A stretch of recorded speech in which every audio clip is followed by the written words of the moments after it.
कल रात को अफसोसनाक खबर सामने आई। दहशतगर्दी का बड़ा वाकया हुआ। इस बार पंजाब पुलिस को निशाना बनाया गया है।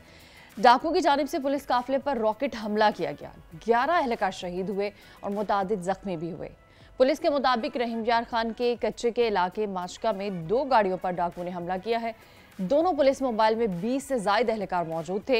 हुकाम ने बताया है कि दोनों पुलिस मोबाइल बारिश के पानी में फंस गई थी और डाकू ने गाड़ियों पर रॉकेट से हमला कर दिया। लाशों और जख्मियों को रहीमयार खान के अस्पतालों में मुंतकिल किया गया है और इस वक्त शेख ज़ायद अस्पताल में इमरजेंसी नाफिज है। दूसरी तरफ इस हमले के बाद पुलिस अफसरान ने बड़े पैमाने पर ऑपरेशन की तैयारियां की हैं और रात गए ही सिंध पुलिस से भी मदद के लिए राब्ता किए जाने की इतलात है। मुदस्सिर वड़ाइच इस वक्त हमारे नुमाइंदे हमारे साथ मौजूद हैं। मजीद इस वाक़े की अपडेट्स उनसे लेंगे। जी मुदस्सिर, बताइएगा मजीद क्या अपडेट्स हैं, मजीद कितने जो है ज़ख्मी हुए हैं और जो ज़ख्मी अस्पताल में एडमिट किए जा चुके हैं उनकी हालत कैसी बताई जा रही है? जी, ये जो कल माचका में पुलिस वैन पर हमला हुआ, इसके नतीजे में 11 जो जवान थे वो तो मौके पर शहीद हो गए थे। अच्छा। उसके बाद इनको जो है बारी बारी रेस्क्यू का जब अमल शुरू किया गया तो एक जवान शेख ज़ायद हॉस्पिटल लाते हुए रास्ते में जाम बहक शहीद हो गया, जिसके बाद शहादतों की तादाद तो हो गई 12 और जो जख्मी हैं उनकी तादाद इस वक्त 8 है, जिनको तिब्बी सहूलियत दी जा रही है। लेकिन उनमें से जो 2 है उनकी हालत अभी भी खतरे से बाहर नहीं है, वो अभी भी शदीद जो है वो खतरे में है। जो 6 एहलकार हैं वो ताहम खतरे से बाहर है। अच्छा, मुदस्सिर बताया जा रहा है कि इस हवाले से बड़े एक्शन की तैयारी भी की जा रही है, तो इस हवाले से क्या अपडेट्स आपके पास? जी, रात देर गए जो जनूबी पंजाब के आईजी हैं वो जब आए हैं मीडिया से गुफ्तगू करते हुए, उनका यही मौकफ था कि अब पानी जो है पंजाब पुलिस के सर से गुजर गया, क्योंकि 1 माह के अंदर 17 से ज्यादा जो है शहादतें हो चुकी हैं यहाँ पे। तो अब वो उनका कहना है कि पुलिस जो है वो मौसर हिकमत अमली के साथ किसी बड़े ऑपरेशन के साथ कच्चे में उतरेगी और इसका मुकम्मल जो और परमानेंट हल है वो निकाला जाएगा कच्चे का। अच्छा मुदस्सिर, आईजी पंजाब खुद वहां पर पहुंचे हैं? और नहीं, आईजी पंजाब यहाँ पर नहीं आए, उनके आने की इतलात थी पहले। अच्छा। हॉस्पिटल भी हाई अलर्ट किया गया, इंतजामिया अलर्ट हुई है, लेकिन जो आईजी जनूबी पंजाब है वो आए हैं। अच्छा मुदस्सिर, ये बताएगा कि कंफर्म जो शहादतें हैं वो कितनी है? 11 है या 12 है? 12 हो गए और एक जवान अभी तक लापता भी है। ब्रिगेडियर रिटायर्ड हारिस नवत ज़ियाकार इस वक्त हमारे साथ मौजूद हैं। सर बहुत शुक्रिया आपके वक्त का।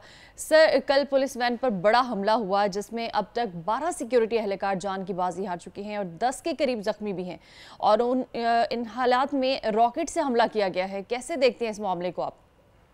देखें, बात यह है कि आई नो द एरिया, मैं होम मिनिस्टर सिंध में हमने इसमें ऑपरेशन करते रहे। ये बिल्कुल मॉस्को का जो एक एरिया है ये बिल्कुल सिंध और पंजाब के बॉर्डर के ऊपर है जी। और यहाँ पर सबसे बड़ी प्रॉब्लम ये है कि अगर जिस तरीके से उन्होंने यहाँ पर अटैक किया, अब ये सिंध के एरिया में निकल जाते हैं पंजाब के एरिया से, तो आई थिंक इस मौके पे तो खास तौर पे अब ये ज़रूरत है कि सिंध पंजाब गवर्नमेंट को चाहिए कि सिंध हुकूमत से कोऑर्डिनेट करें और ये मिल के ज्वाइंट ऑपरेशन करना चाहिए, क्योंकि ये बहुत ही ट्रिकी एरिया है। यहाँ पर बहुत डिकॉय जो है ये हमेशा से इसी तरह ही करते हैं कि ऑपरेशन अगर सिंध में होते हैं तो ये यहाँ से करके पंजाब में चले जाते हैं, पंजाब में करेंगे तो अभी सिंध में आ गए होंगे।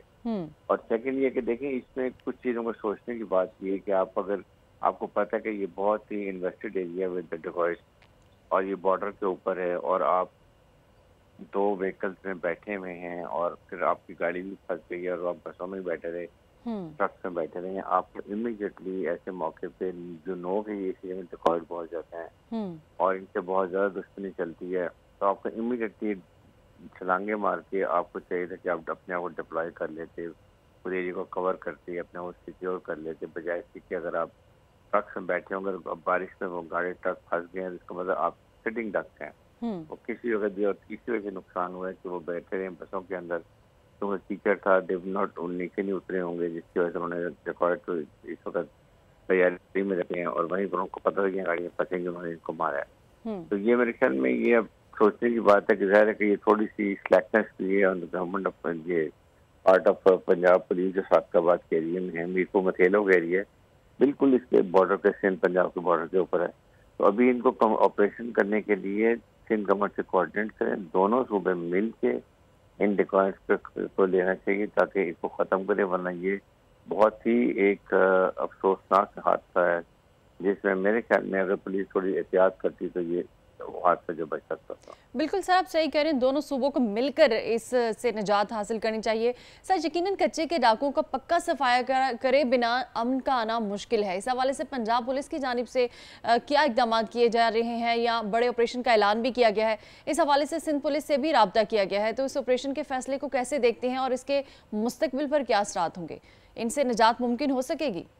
देखिए, बिल्कुल पॉसिबल है और ये ज़्यादा पॉलिटिकल इशू भी है। यहाँ पर पॉलिटिकल सपोर्ट भी इनको होती है और यहाँ के जो लोकल जो हैं, ख़ास तौर पे वडेरा जो है, सरदार हैं, उनसे कोऑर्डिनेट किया जाए। पुलिस को चाहिए कि उनसे लें और उसके बाद इसको कॉर्डन ऑफ करें और प्रॉपर ऑपरेशन करें सिंध की तरफ से और पंजाब की तरफ, ताकि ये दोनों तरफ में शिफ्ट कर जाते हैं।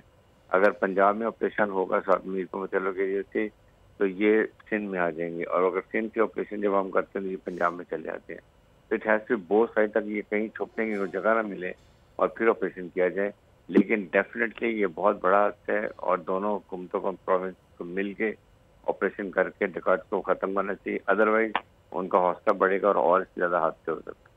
अच्छा सर, माजी में भी हमने देखा है कि इस तरह के ऑपरेशंस किए गए हैं, इनसे निजात हासिल करने की कोशिश की गई है, लेकिन कोई खातिर ख्वाह जो नताइज है वो हासिल नहीं हो सके। तो ऐसा क्यों है? आखिर कहाँ प्रॉब्लम्स आती हैं, क्या रुकावटें हैं कि इनसे निजात हासिल नहीं कर पा रहे अब तक? देखिए, इसमें बात ये कि उनके पास भी काफ़ी लेटेस्ट वेपन हैं डिकॉइट्स के पास, और ये सारे इन्होंने ला के बलूचिस्तान से अपने पास लेकर, रॉकेट्स भी हैं इनके पास हैं, उसके बाद इनके पास 12.7 गन्स भी हैं जो लॉन्ग रेंज वेपन हैं। बात यह है कि इनके पास अभी पुलिस को, पंजाब और सिंध की पुलिस को मिल के ड्रोन्स लेने चाहिए और ड्रोन्स लेके ये उससे बड़े आराम से इनको नुकसान पहुंचा सकते हैं। ये इन्होंने फिर अपनी फैमिलीज को इन्होंने ह्यूमन शील्ड के तौर पे इस्तेमाल करते हैं। ये औरतों बच्चों को ले आते हैं, फिर police has to be very careful. तो आई थिंक वो चाहिए कि इनको वार्निंग दें कि जी हम आपको 2 हफ्ते दे रहे हैं, आप फैमिलीज को शिफ्ट कर लें, इसके बाद हम अगर अटैक करेंगे और फैमिलीज को भी नुकसान होता तो ये आपसे बहुत जिम्मेदार होंगे, ताकि फिर इनके खिलाफ ऑपरेशन हो और एक टोटलिटी में करें। एक दफ़ा ऑपरेशन करें, इनको इस एरिया से कम्प्लीट क्लियर करना चाहिए। अच्छा सर, आपने बताया, जैसे कि आपने भी जिक्र किया कि इनके पास असलहा है, हथियार है, ये हथियार इनके पास आते कहाँ से हैं? आखिर इनको कौन प्रोवाइड करता है ये सब चीज़ें? बिल्कुल, असला डीलर्स हैं और ये बलूचिस्तान के रास्ते से आता है। ये यहाँ पर सिंपल से और कोई रास्ता नहीं है। ये सिंध से भी वेपन एमुनिशन जाते हैं इनको और फिर उस साइड से भी वेपन आते हैं, 7 साइड से, क्योंकि सक्खर का एरिया लग जाता है उसके बाद से। सक्खर से जो है सिंध का बॉर्डर पर, ये बलूचिस्तान का बॉर्डर भी लगता है और उस साइड से ज़्यादा ये वेपन एमुनिशन आता है, क्योंकि पीके तो बहुत साइड दूर पर है। तमाम ये वेपन एमुनिशन को बलूचिस्तान के रास्ते जाते हैं। इनको सख्ती से नाकाबंदी करनी चाहिए, जहाँ से भी बसों पे और जो रोड्स के थ्रू आता है वहाँ पर ये चेक करें, एक एक बस को चेक करना चाहिए। इनके खुफिया खाने बसों के अंदर इसके छुपा के ले आते हैं और ये 12.7 आम इनके, और ये सब लॉन्ग रेंज वेपन है। जो पुलिस के पास वेपन है वही इनके पास वेपन है, जिसकी प्रॉब्लम होती है। तो मेरे ख्याल में पंजाब रेंजर्स को और सिंध रेंजर्स को पुलिस की मदद करनी चाहिए। It has to be coordinated effort of Punjab rangers, Punjab police, Sindh rangers और सिंध पुलिस को मिल के बहुत ही डेलिबरेट तरीके से विद इंटेलिजेंस इंफॉर्मेशन के साथ ये कहाँ पर है। आजकल वैसे भी अब प्रॉब्लम ये है कि ये हो गया, अब ये बरसात का मौसम है और अब ये जो अंदर जजीरे बन जाते हैं पानी के, ये लोकल हैं, इनके पास कश्तियाँ भी होती हैं, जाके ऐसी जगह पर बैठ जाते हैं यहाँ पर पुलिस नहीं आ सकती, क्योंकि अगर पुलिस आती है जो दूर से नजर आती है तो ये उनको नुकसान पहुँचाते हैं। तो आई थिंक ये बड़ा डेलिकेट ऑपरेशन होगा, but it should be done. Sir, आपने बिल्कुल ठीक कहा कि इनकी नाकाबंदी होनी चाहिए। तो सर, ये नाकाबंदी कैसे मुमकिन है? इनकी रसद कैसे जो है वो रुकावट डाली जा सकती है? किस तरह से इनको रोका जा सकता है इस तरफ आने से? देखिए, जितने आपके प्राइवेट ट्रैफिक आती है, बसें आती हैं, ट्रक आते हैं, उनको आप प्रॉपर तरीके से मॉनिटर करें, उनको चेक करें। उनके वहाँ पर जो आपकी चेक पोस्ट बनी हुई है, ये सिंध की भी बनी हुई है, उधर पंजाब की बनी हुई है, वहाँ से उनको चेक किया जाए, क्योंकि सारा ये रास्ता आता है जैकोबाद से शिकारपुर, शिकारपुर से Sukkur, and then it goes towards अपनी नीतू मसेरो साइड पे चले जाते हैं जो पंजाब और सिंध का बॉर्डर है। और इसी तरीके से सिंध की तरफ वेपन आते हैं। तो ये पुलिस को चाहिए कि वहाँ की पुलिस और आईजी पुलिस पंजाब और फिर भागलपुर के जो डीआईजी हैं, वो इधर से हमारे सक्कर के जो डीआईजी हैं, तो ये घोटके के लिए लगता है, ये आपस में बैठ के करें। और ये हमेशा कोऑर्डिनेट करते हैं कि एनक्लेव बनी हुई है, एक्चुअली ये बिल्कुल ऐसे सिंध जो होगी पंजाब की तरफ एक जगह जाती है, वहाँ पर पोस्ट है। ये मैंने ये सारा ये देखा हुआ है, इसलिए ये it has to be coordinated effort. अच्छा सर, आपके पास में वजारत रह चुकी है, आपके जो दौर था, जो टाइम था, उसमें क्या तजावीज़ दी गई थी और किस तरह से इन पर काबू पाने की कोशिश की गई थी उस वक्त? उस वक्त हमने, बल्कि मैं आई वेंट टू बीफा मथेलो, फिर वहाँ से हमने भावलपुर के जो डीआईजी थे वो भी आ गए थे, इधर से हम लोग गए थे। हमने काफ़ी कोऑर्डिनेशन की थी, प्रॉपर एरिया में देखा है। इन्होंने यहाँ पर बंद बनाए हुए हैं और उसके अंदर इन्होंने अपनी औरतें और बच्चे भी रखे होते हैं, जिसकी वजह से पुलिस को एहतियात करनी पड़ती है। लेकिन अगर ये ह्यूमन स्ट्रीट्स को इस्तेमाल कर रहे हैं, कोई हमें ये नहीं है कि एक इनको वार्निंग दें, वार्निंग देने के बाद फिर आप कहेंगे कि आपको हम 2 हफ्ते दे रहे हैं, अपने 20 बच्चों को यहाँ निकाल लें, अगर इसके बाद आपका नुकसान होगा तो आपको जिम्मेदार होगा। बेशक टीवी के ऊपर ये अनाउंसमेंट कर दें, और लेकिन आजकल सबसे बड़ी प्रॉब्लम इन कॉर्पोरेशन की यही होगी कि नो इट के इस वक्त ये सारे उस एरिए में, कच्चे के एरिए में ये रहते हैं, और कच्चे के एरिए में जो वहाँ इस वक्त बड़ा सख्त बरसात हुई है, पानी खड़ा होता है, आइलैंड बन गए होते हैं, ये कश्तियों में निकल के चले जाते हैं, और फिर जाके ये कश्तियों में जाके जो कश्ती अंदर होती है आइलैंड के अंदर, वहाँ ये बैठते हैं। प्रॉपर इन्होंने अपने बंकर्स बनाए हुए हैं, प्रॉपर इन्होंने बंद बनाए हुए हैं, और इनको सब क्योंकि लोकल जो एरिए के, इसी वजह से इनको पता था कि ये बस ये जो पुलिस की हर हफ्ते ड्यूटी बदली होती है, तो वहाँ पर बारिश का पानी खड़ा हुआ है, ये बसें फंस जाएंगी, क्योंकि तैयार बैठे हुए थे। जो ही बसें रुकी हैं, इन्होंने उसके ऊपर फायर, रॉकेट फायर किए और नुकसान पहुंचाए। हमेशा ऐसा भी जो होती है कि आप 2 गाड़ियां अगर जा रही हैं तो पीछे कुछ फासले पे आपकी दूसरी जीप में वेपन के साथ तैयार सिक्योरिटी गार्ड होने चाहिए, और वो उनको फिर पुलिस को फायर करना चाहिए, इनको फायर रिकॉर्ड करना चाहिए। ये दोनों गाड़ी में बैठे हुए थे, बिल्कुल सिटिंग डक से, ज़ाहिर गाड़ियाँ फंस गई हैं, और ये ट्रक अब ये छलांगे मारते उतरते, चाहे पानी होता निकल के स्प्रेड आउट कर लेते अपने आप को, और फिर पुलिस इन ट्रकों का मुकाबला करते, आई एम श्योर कि नुकसान कम होता।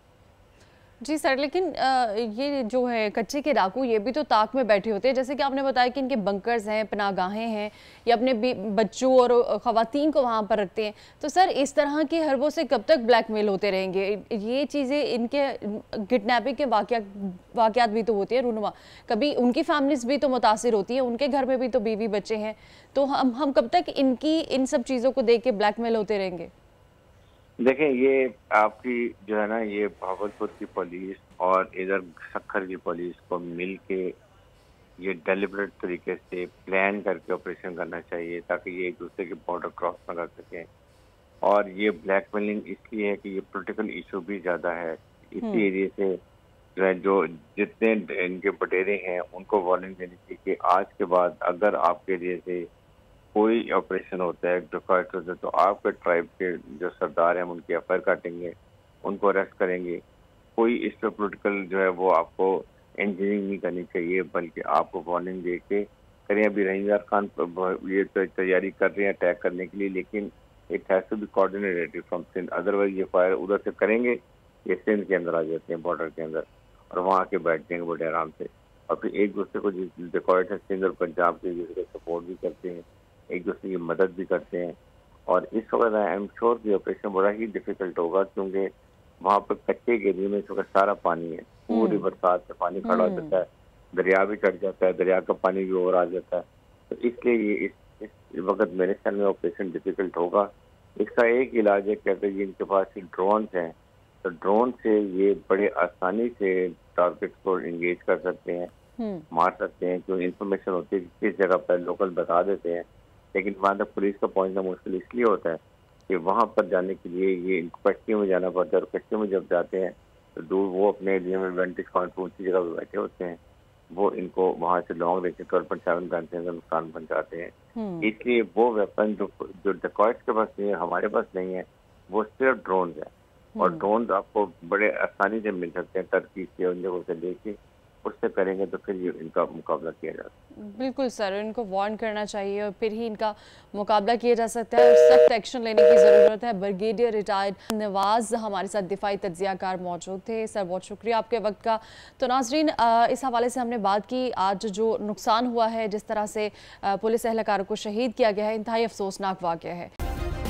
सब्सक्राइब करें और बेल दबाएं ताकि कोई खबर रह न जाए।